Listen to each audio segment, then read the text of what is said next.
Hi, this is Natalie Hoffman of FlyingFreeNow.com, and you're listening to the Flying Free Podcast, a support resource for women of faith looking for hope and healing from hidden emotional and spiritual abuse. Welcome to episode 165 of the Flying Free Podcast.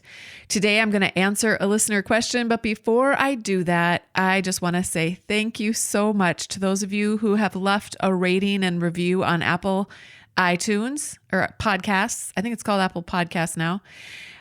Those ratings and those reviews are not only super encouraging to read for me and my staff, but they are also really helpful for other people who are considering listening to this podcast. And they also help Apple iTunes or podcasts or whatever they're called now. They help them decide whether or not to show this podcast in front of other people who are scrolling through and looking for potential podcasts to listen to. So it's one of the ways that if you're enjoying this podcast and it's really benefited your life, it's one of the ways that you can help to get this in front of the eyes of other Christian women just like you who need to hear the things that we talk about here at Flying Free. All right. We are going to listen to, I have one listener question I'm going to answer, and it's a really, really good one. So let's listen to it first, and then we'll dig into our show today.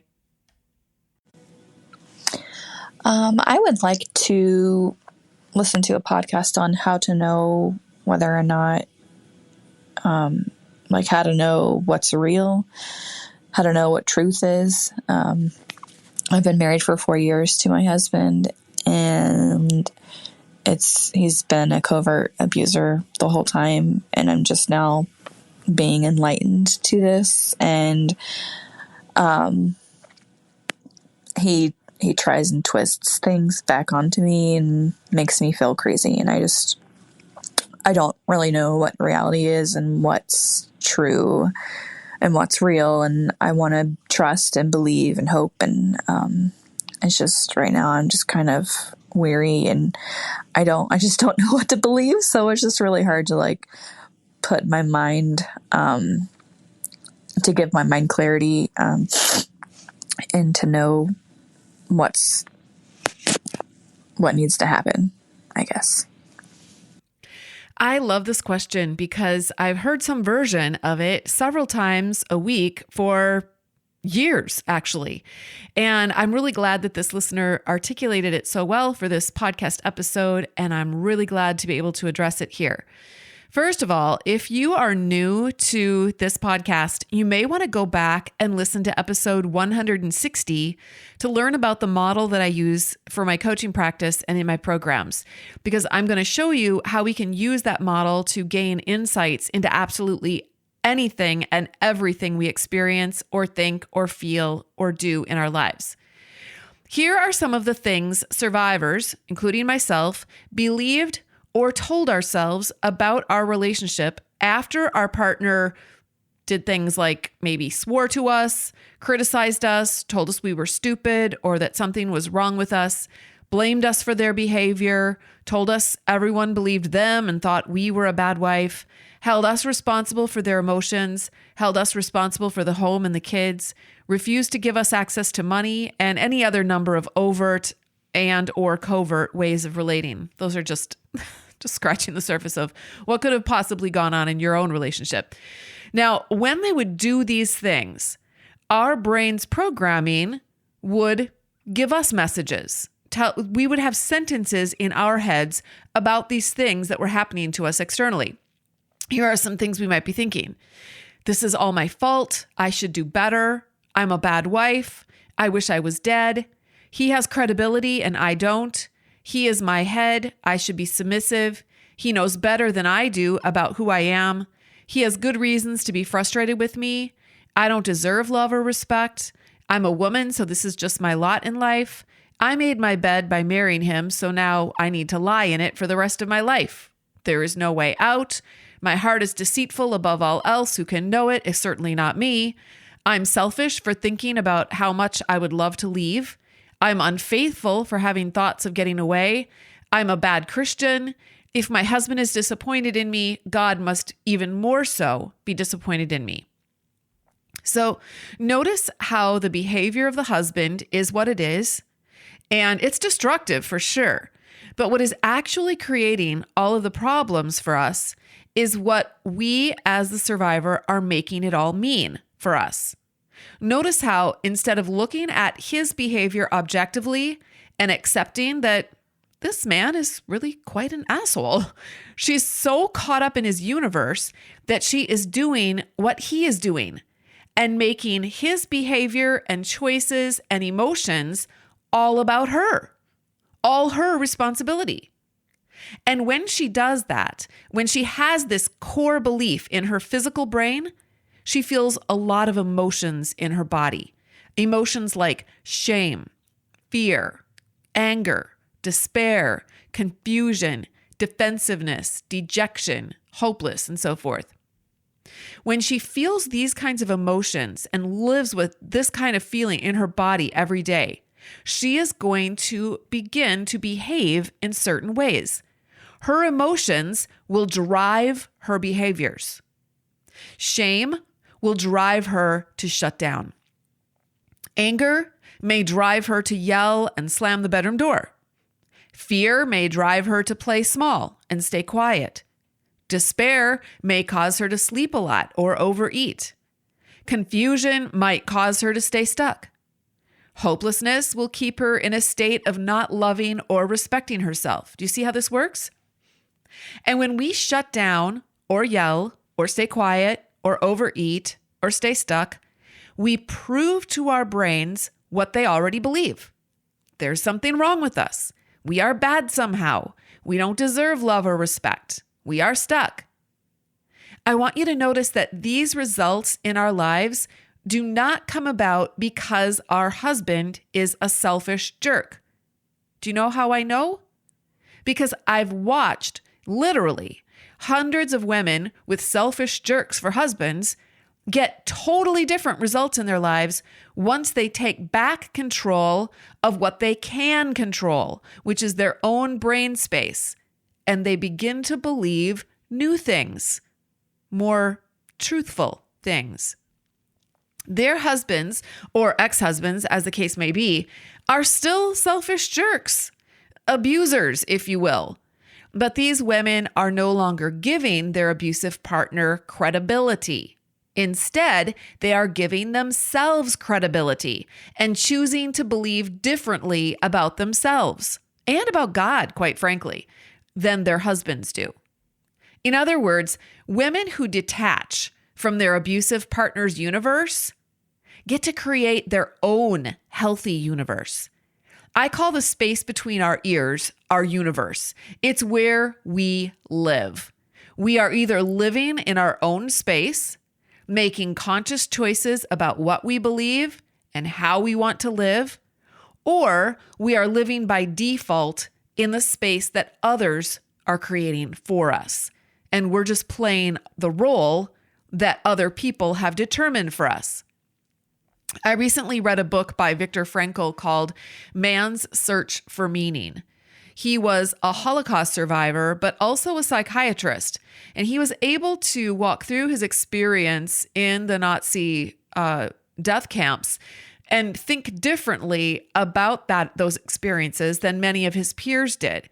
This enabled him to learn so much about himself, the human race, and even about God and the meaning of life. And that is because he lived not in the death camps where he had no control, but in his own headspace where he had total control of what he was going to make this whole experience mean. I highly recommend this book if you haven't read it. So, how do we know what is real? We decide. How do we know what is true? We decide. Now, I know as Christians, we believe in ultimate truth, and I'm not talking about that, okay? Truth is truth, regardless of what humans believe. But if we are intellectually honest, we will have to acknowledge that we know very little about ultimate truth. Unless you are God or have embodied the mind of God, You're just like the rest of us. We accept by faith the mystery of life and the mystery of our Creator. My husband recently showed me an image taken in outer space. It looked like a picture of the night sky with a million stars. Only it wasn't a picture of a million stars in our galaxy. It was actually a deep space image of a million galaxies. Each star-looking thing wasn't a star. It was an actual galaxy. Okay. And we think we've got the skinny on God and ultimate truth? In my opinion, anyone who thinks they know is an arrogant fool, an adorable baby babbling cutely and crapping his or her pants. So that's just a little bit of my opinion on ultimate truth. But the kind of truth that I think this listener is talking about is her truth. That means her experience of life. So when she asks, how do I know what is real? How do I know what is true? I think what she's asking is, how do I know if what I'm experiencing is real or not? How do I know if I'm interpreting my experiences correctly? This is particularly difficult for people who were raised in homes where their caregivers told them to shut up and go away, or spanked them and screamed at them, or slapped them around, or threw them on the ground, told them their ideas were stupid, criticized them, told them their emotions were bad, weren't there for them, gave them the silent treatment, played favorites, and so on. And then also told them, I love you. I love you so much. I always wanted a child. When you're good, you're wonderful to have around, just as long as you don't argue with me or have ideas of your own. And always remember, I just love you. Pretty freaking confusing, huh? As adults, we can look at that and see what's going on. But kids, they can't do that. This is all they know. They equate love with abuse. Now they are hardwired to believe that if someone really loves them, they will criticize, shoot them down, and mistreat them. Those two things are hardwired together in their physical brain. Love and abuse go together. Do you see how this works? So then the child grows up and marries someone similar to the abusive parent. So the question they have is, my husband mistreats me, but I believe he loves me. So what is real? The mistreatment part doesn't seem like it should be love, but he says he loves me and he gives me flowers after he mistreats me. So I think he's just mixed up himself. He needs me to help him, to be patient, to be like Jesus for him. This is my duty as a wife and godly Christian woman. The answer is that you get to decide what you believe is real. I will say this. I have several friends who are in normal marriages, like your garden variety marriage. And I'm in a normal garden variety marriage now too. I promise you, none of us are Googling, how do I know what is real in my marriage? Am I being abused? Is this real? Am I crazy? Not a single one of us is doing that. It would never even cross our mind. Now, in my former marriage, we didn't have the internet when we got married in 1992, but I can tell you this, I was asking all of those questions in my head right out of the gate. And I was writing them in my journals and I was praying about them because I was living in it. I didn't know that I could choose what to believe. I didn't know that I could give myself and my own experiences credibility. I gave all the credibility to my husband, my pastors, the pastors' wives, small group leaders, deacons, and other spiritual leaders who obviously knew better than I did because they either had a penis or were pulling a paycheck from the church. Or they were married to someone with either of those qualifications. But me? How could I know my own heart? It was deceitful. If my husband told me his behavior was all my fault, it must be true because how would I know? I'm an easily deceived woman. Do you see how I not only had to stop giving other people credibility to know what was going on inside of me, but I had to stop believing the stories they were telling me, using the Bible, of course, because they knew I revered the Bible and I loved Jesus. The stories they told me kept me from owning my own life and believing my own experiences. This listener said in her question, I want to trust and believe and hope, but I don't know what to believe. So it's hard to give my mind clarity and know what needs to happen. Well, what do we want to trust, believe, and hope in? That is the magic question. If we want to trust a man who lies to us, we can certainly do that. We can believe lies. People trust liars all the time. We do that. We have to do that by lying to ourselves. And then we end up not being able to trust anyone, including ourselves. What do we want to put our hope in? That one day this person who mistreats us will suddenly have an epiphany and decide not to? That he will morph from a jerk to a kind, loving, respectful person? I know hundreds of women who are hanging on to hope for this miracle. They put a spiritual spin on it and say, well, God can do anything. And they're right. If their God is abusive and controlling, he just might change their husband. Oh, wait. Then the husband would be amazeballs, but their God would be problematic. Goodness, you see what's happening here? We're putting our hope in changing our external circumstances. Maybe if we argued enough, we could change everything. Maybe if we got our pastor to hold our husband accountable, everything would change.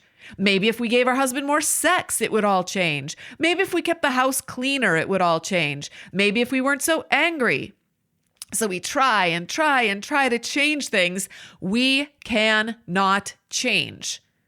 And we refuse to take control over the one thing we can control, which is our own mind, our own emotions, and our own life.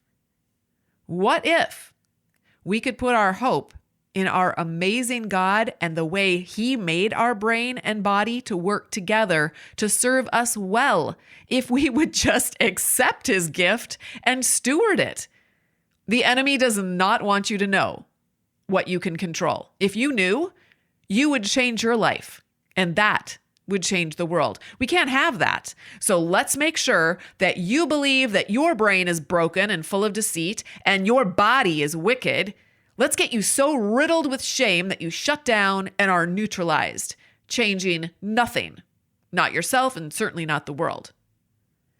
Just a little rabbit trail here. Those verses about the heart being deceitful are in Jeremiah, and they're referring to all of the horrible things that Judah was doing at the time.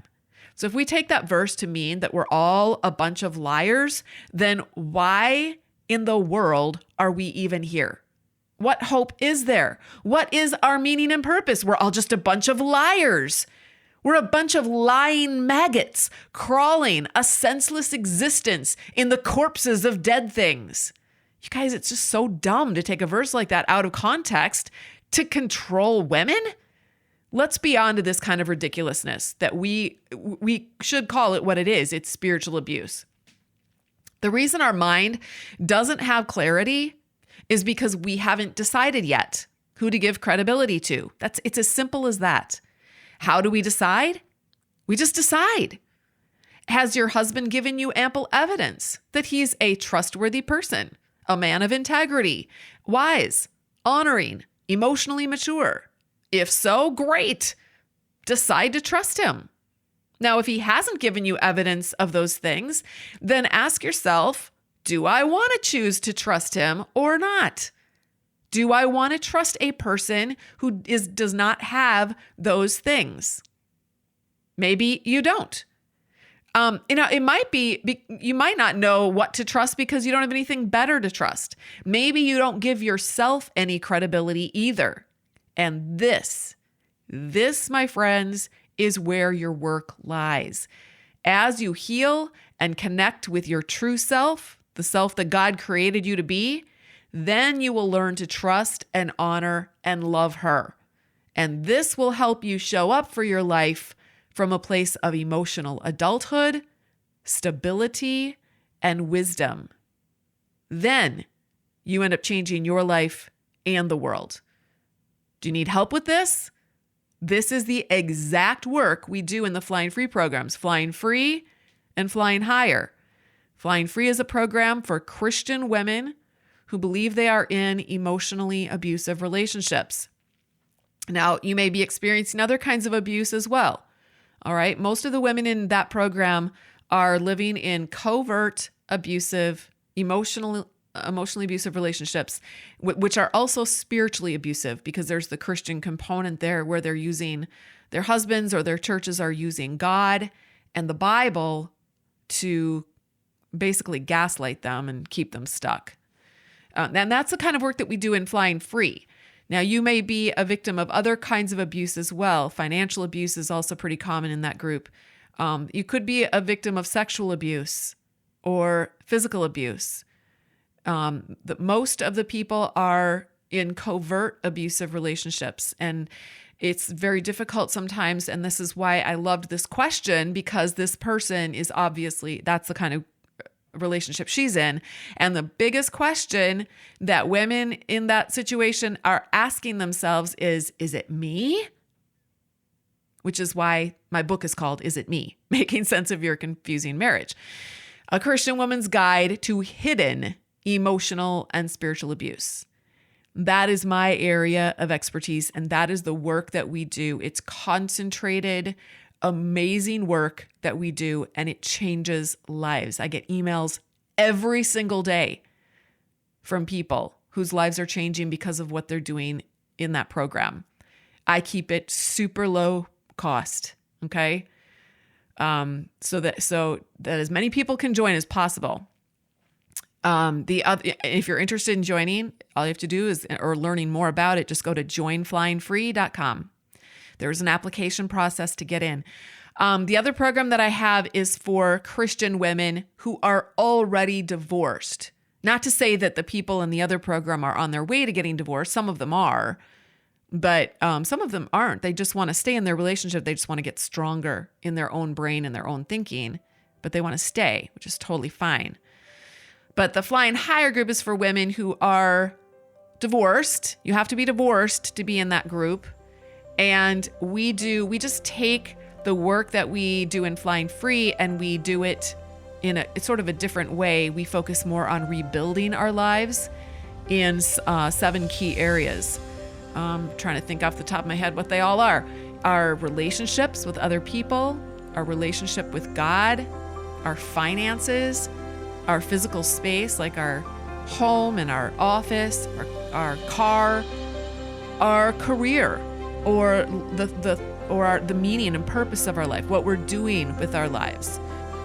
So if you are interested in learning more about Flying Higher, it's joinflyinghigher.com. That's where you can learn about it and fill out an application process. And then again, Flying Free is joinflyingfree.com. And that is all I have for us today. Thank you so much for listening. And until next time, fly free.